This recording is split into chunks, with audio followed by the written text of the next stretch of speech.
এইভাবে কাজটা করব, এই দুটো থেকে আগে sec স্কয়ার কমন নিব। যদি sec স্কয়ার কমন নেই, অনেক নিয়মে করা যাবে, তবে এটা বেশি সহজ হয়। আমি sec স্কয়ার কমন নিলাম, তাহলে এই মানটাকে এই মানটা দ্বারা যদি ভাগ করে দেই, এখানে কিন্তু আমরা sec স্কয়ার থিটা পাবো। মাইনাস আবার sec স্কয়ারকে যদি sec স্কয়ার দ্বারা ভাগ করি, তাহলে এখানে কিন্তু আমি 1 পাবো। এই দুটা পদ থেকে কি কমন নিছি? sec স্কয়ার কমন নিছি, ঠিক আছে?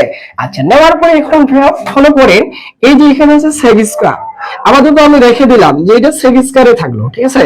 আর sec স্কয়ার মাইনাস 1 সমান কি? আমাদের মূল সূত্রটা নিয়ে একটু ধারণা নিই, যে আমাদের মূল সূত্রটা ছিল sec square theta minus tan square theta, এটা সমান 1।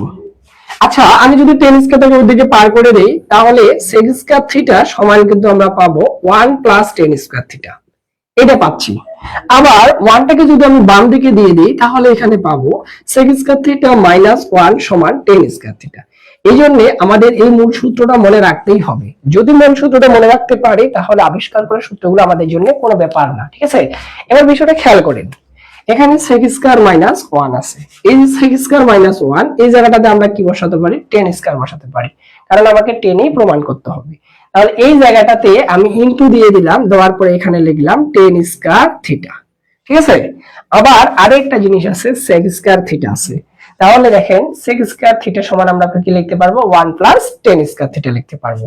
তাহলে এই জায়গাটাতে আমরা এখানে লিখবো 1 প্লাস tan স্কয়ার থিটা। আচ্ছা, ইনটু ক্লোজ, এখানে আমরা tan স্কয়ারটা দিয়ে দিচ্ছি। এখন বিষয়টা দাঁড়াচ্ছে কি, tan স্কয়ারের সাথে 1 গুণ হবে, tan স্কয়ারের সাথে tan স্কয়ার গুণ করব।